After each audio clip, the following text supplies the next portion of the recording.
L'étoile de David est fausse par 144 versets dans la Bible. Nous en étudions deux ici qui sont extrêmement simples et facilement vérifiables, y compris par un enfant de 9 ans, au cours moyen 1, et par tout le monde donc, par conséquent. Psaume 78, versets 68 à 72, dit David, Sion. Et Sion veut dire Éthiopie dans Sophonie chapitre 3, versets 10 à 16. Psaume 132, verset 6 ou verset 13, c'est lui, David, Sion. Et Sion se dit aussi Éthiopie, aussi dans Isaïe 18, versets 1 à 7. David, le roi David, est donc éthiopien, couchite et noir. Tous les Éthiopiens sont noirs dans Jérémie 13, verset 23. Il ne faut pas vérifier ce verset, c'est juste pour rappeler que l'évolutionnisme n'existe pas, qu'on n'est pas noir et puis on devient blanc. Donc Jérémie 13, celui qui veut vérifier peut le faire, mais on n'est pas là pour ce verset-là. Jérémie 13, verset 23 dit que tous les Éthiopiens sont noirs. Donc David est noir. Donc nous avons donc 3 versets à vérifier. Il suffit de taper dans Google, Psaume 78, et de se focaliser dans le verset 68 à 72, qui dit donc Sion, David.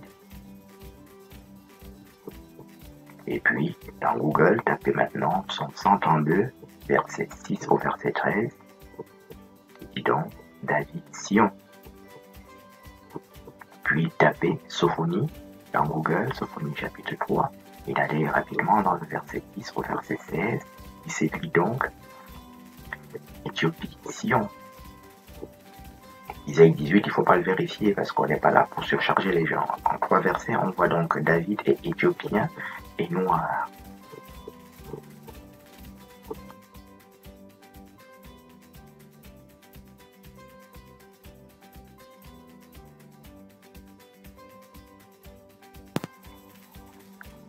Abraham, Sion. Isaïe 51, versets 2 à 17. Éthiopie, Sion. Isaïe 18, versets 1 à 7.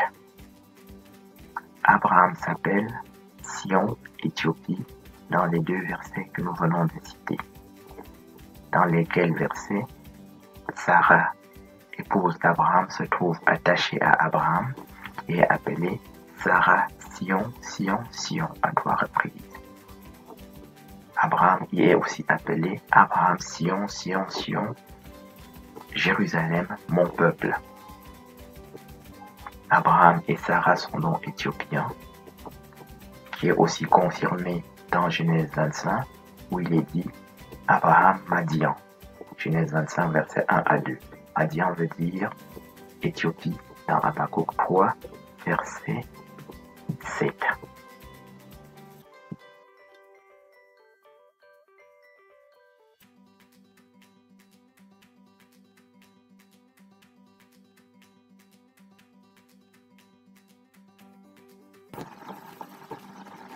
Moïse, Sion, Psaume 99, versets 1 à 9. Sion, Moïse, Deutéronome chapitre 4, versets 46 à 48.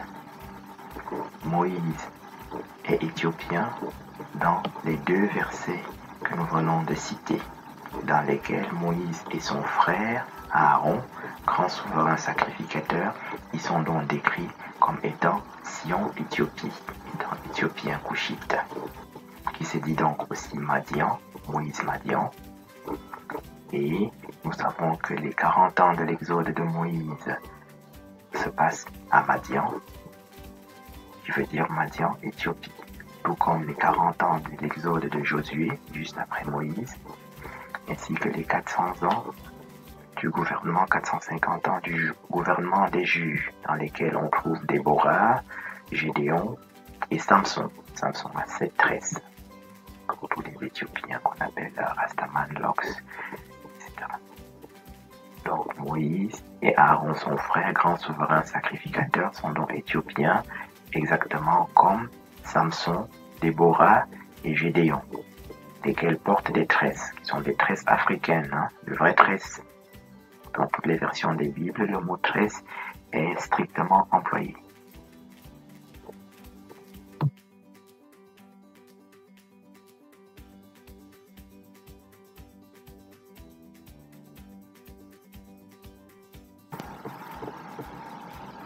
Guillaume Salomon, premier livre des rois, chapitre 1, versets 33 à 34.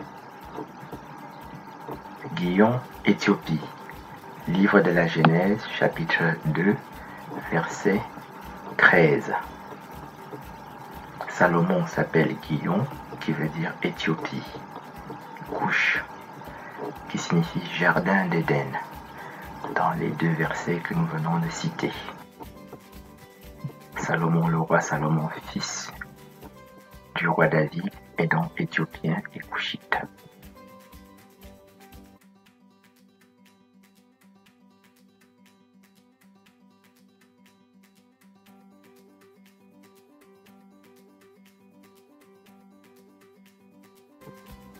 Maintenant, on va dans Matthieu chapitre 1, versets 1 à 17, qui se lit David, fils d'Abraham. Matthieu chapitre 1, verset 1 à 17. Le verset 1, on nous lit David, fils d'Abraham. Donc le père de David, qui est donc Abraham, est Sion, Éthiopie, noir comme son fils David.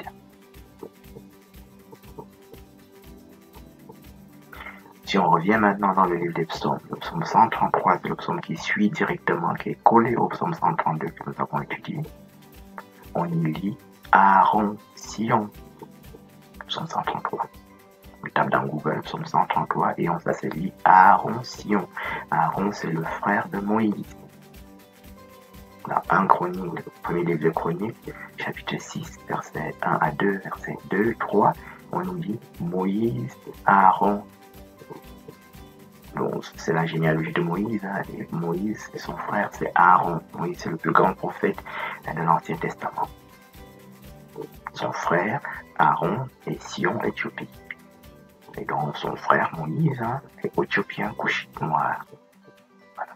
Psaume 133. Si on revient dans le psaume 132 que nous avons étudié, au numéro 2, hein, au deuxième verset, donc psaume 133, le verset 6, c'est lui Ephrata, et Ephrata veut dire Bethléem, dans Genèse 35, verset 19. On dit Ephrata qui est Bethléem. Psaume 132, donc, nous avons étudié Ephrata dans le verset 6, hein, on dit Ephrata, David, Sion. Ephrata veut dire Bethléem dans Genèse 35, verset 19. Et dans le livre de Michée, chapitre 5, verset 2, on dit Ephrata, Bethléem, Sion, Israël. Michée chapitre 5, verset 2. Si on revient maintenant dans le livre de Matthieu que nous avons étudié, Matthieu chapitre 1, on y lit fils d'Abraham, Salomon, verset 6. Donc, verset 1 disait David, fils d'Abraham. David, son fils, le fils de David. Hein. Verset 6, c'est Salomon. Donc ça se lit verset 1, les fils d'Abraham, tout le monde qu'on lit comme ça en descendant, c'est les fils d'Abraham. Et au verset 6, on a David et Salomon. Donc David est deux fois le fils d'Abraham, et au verset 6, le fils de David, c'est Salomon, qui est donc Sion, Éthiopie, comme son père David, et comme son grand-père Abraham, dans Matthieu. Donc, conclusion, ce n'est pas seulement l'étoile de David qui est fausse, mais tout le tombeau de patriarche est faux. Hein. Le tombeau de David qui se trouve là-bas, en Palestine, est faux. Le tombeau d'Abraham, de Sarah est faux. Hein. Sarah est donc éthiopienne, comme ses descendants. Hein. Parce que David et Salomon sont des descendants, sont des fils d'Isaac et Jacob, qui sont des descendants d'Abraham. Ils sont éthiopiens comme leur papa. Hein. Puisque Abraham est éthiopien et David et Salomon sont éthiopiens. Donc leur grand-mère et leur mère, Sarah, est donc éthiopienne, couchite. Voilà. Bethléem est aussi éthiopien dans 1 Chronique, chapitre 2, versets 54 à 55. On dit Bethléem kénien, et kénien veut dire beau-père de Moïse. Et Moïse est éthiopien et son beau-père s'appelle Madian dans l'Exode 2. Et Séphora, dans l'Exode 2, on dit Moïse, Madian, Séphora. Et Séphora, le Madian veut dire Éthiopie dans Habakkuk 3, verset 7. Et Séphora, comme nous venons de voir ici dans Exode chapitre 2, c'est lui, dans Nombre chapitre 12, verset 1, femme éthiopienne, femme éthiopienne. Donc Moïse, hein, il est Sion, Éthiopie, et Séphora est éthiopienne, éthiopienne dans Nombre 12, chapitre 12, verset 1. Et Madian, que nous venons de voir ici, et que nous venons de briser le sceau, hein, ce sont les 7 sceaux que nous sommes en train d'étudier ici. Madian, c'est le deuxième sceau, on a déjà vu ça en détail ailleurs. Donc, et Madian, dans l'Exode 3, s'appelle Madian Terre Sainte. Voilà. Au verset 1 à 7, on dit Terre Sainte, hein, le burning bush, hein, c'est-à-dire buisson ardent, c'est au verset 1 à 7. L'Exode 3, qu'on appelle Terre Sainte, Madian Terre Sainte, qui est Éthiopie. Qu'on retrouve aussi dans Actes des Apôtres, chapitre 7, verset 29 à 23. Terre Sainte, Madian, Éthiopie. Ça fait dans 9 versets, il nous amène dans la conclusion, donc l'étoile de David est profondément fausse par 144 versets, et ça s'appelle la religion de l'antéchrist qu'on appelle calomniateur pour reprendre le sang. Dans Ézéchiel 22. Ézéchiel 22 définit la religion de l'antéchrist qui s'appelle usure, calomniateur pour reprendre le sang. Ézéchiel 22, verset 12, usure pour reprendre le sang. Complot, au verset 25. Donc complot, c'est pas un complotisme. Complot de la télévision et même des réseaux sociaux, c'est pour abrutir tout le monde. Hein. Parce que si vous tapez la Sainte Bible dans Google, il s'ouvre une Bible électronique. Si vous tapez puce RFID, toutes les puces que vous voulez, puce électronique, ça n'existe pas. Il n'y a pas une seule puce dans la Bible. Façon de rendre quelqu'un profondément plus intuitif, il n'a jamais, comme ses grands-parents, ses ancêtres n'ont jamais été. Hein. Il n'y a pas de puce RFID nulle part. Hein. Et ce qu'on appelle Illuminati, ça n'existe nulle part. Hein. Et pour rendre un taximan quelqu'un comme ça, quelqu'un plus stupide qu'il n'aurait jamais pu l'être, même 1 milliard d'années qu'on appelle le Moyen-Âge, avant. Hein. Bon, ça n'existe pas de puce RFID. Illuminati de Beyoncé, Illuminati Rihanna, Illuminati Michael Jackson, Puff Daddy. Et Illuminati, c'est pour rendre quelqu'un un crétin, alors qu'il n'était pas crétin. Voilà. Donc ça s'appelle usure, calomniateur pour reprendre le sens. C'est très concret. Ils ont calomnié Kadhafi et il est mort. Voilà, tu vois, ça s'appelle calomniateur pour reprendre. On peut aussi te calomnier, t'enfermer dans un centre psychiatrique pendant 30 ans. Voilà. Tu peux jamais sortir. Voilà. Sauf si tu connais les petites choses que je viens de dire ici.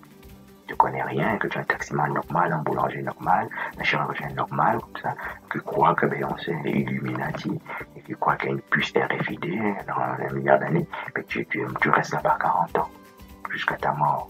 Centre psychiatrique Ashkenaz, il y en a plein dans chaque coin de la rue, en France. Ça s'appelle donc usure pour reprendre le sang. C'est ça la religion de l'antéchrist. Donc usure dans Ézéchiel 22, hein, on va pas citer des milliards de choses. Tu tapes Ézéchiel 22 dans Google et ça s'appelle reprendre le sang, sans reprendre, puis sanguinaire, usure. Et sanguinaire 10 fois dans un seul chapitre. Ésaïe 18 dit la même chose. Ésaïe 33 dit la même chose. Ézéchiel 18 dit la même chose. Dans 133 ou 33, dans 44 ou 33 dans la Bible, l'usure c'est calomniateur pour reprendre le sang. Pour reprendre le sang, comme on reprend le sang de Kadhafi, ou t'enfermes dans un centre psychiatrique, on te tue aussi là-bas, hein, où tu y restes toute ta vie, ça revient en bas. Voilà. On te prend, tu es un boulanger, on t'enferme là-bas, on prend ta boulangerie, tu es un chirurgien, on t'enferme là-bas, on prend ta femme, ta voiture et tes enfants, et on t'enferme là-bas aussi, tes maisons. Hein. Si tu ne connais pas grand-chose, tu restes là-bas toute ta vie. Ça s'appelle un prison psychiatrique ashkénaze. Calomniateur, donc pour reprendre le sang dans Ézéchiel 22. Calomniateur pour reprendre le sang qui s'appelle calomnie de la synagogue de Satan dans Apocalypse 2, verset 9. Calomnie de la synagogue de Satan dans Apocalypse 2, 3, verset 9. Donc Apocalypse 2, verset 9 et Apocalypse 3, verset 9 disent la même chose. Qu'on trouve aussi dans Zacharie, chapitre 3, calomnie de Satan.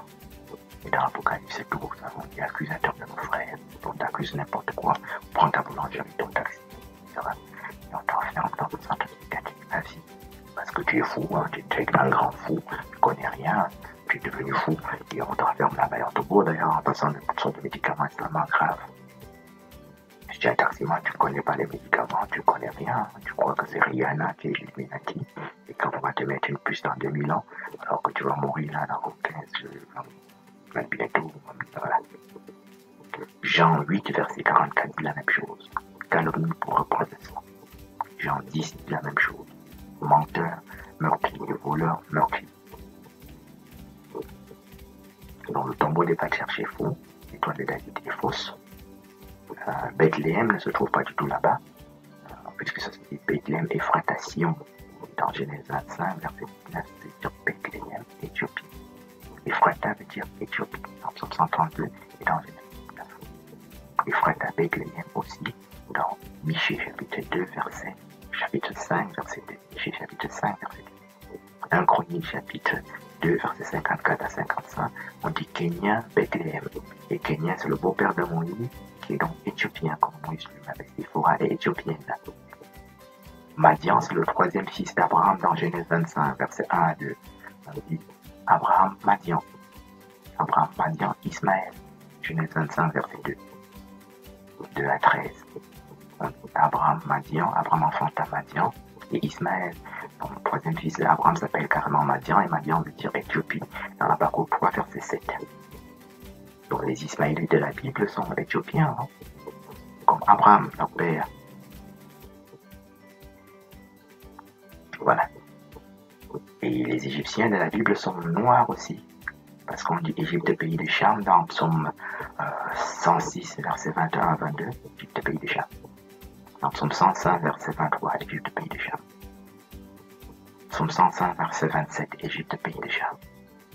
Psaume 78, verset 51, Égypte, pays de Cham.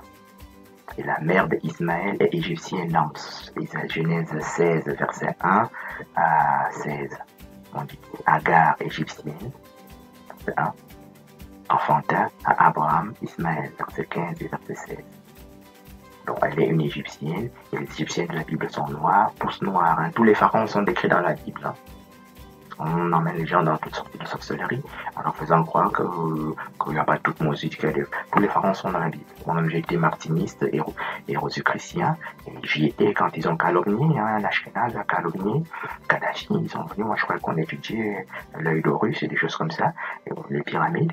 On est venu en 2009, il a dit que c'est Ashkenaz, c'est Kadhafi notre ennemi, et l'année d'après, Kadhafi est mort. On s'appelle calomniateur pour reprendre le sang, hein, en 2009.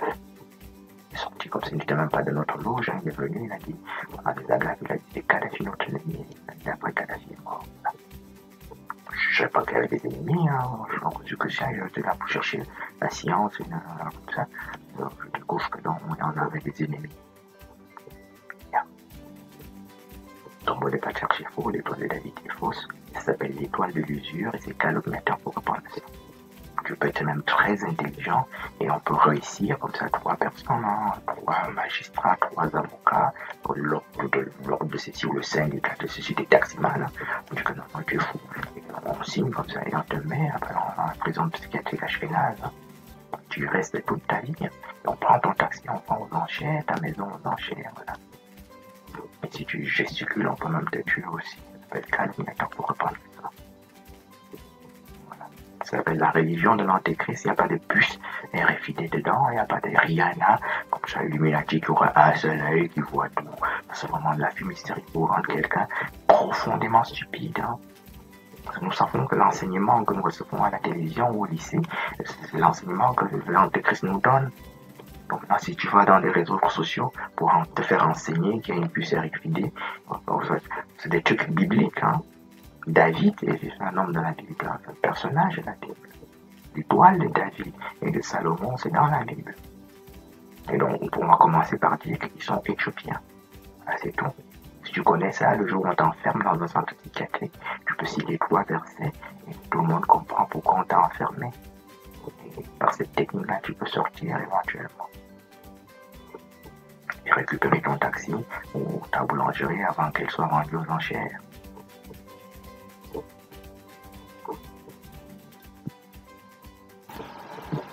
De manière significative, le livre des guerres de l'Éternel, qui décrit la science de la guerre, décrit aussi le territoire de Gaza, Gaza, fils de Cham, à 2 reprises dans Genèse chapitre 10, versets 1 à 32.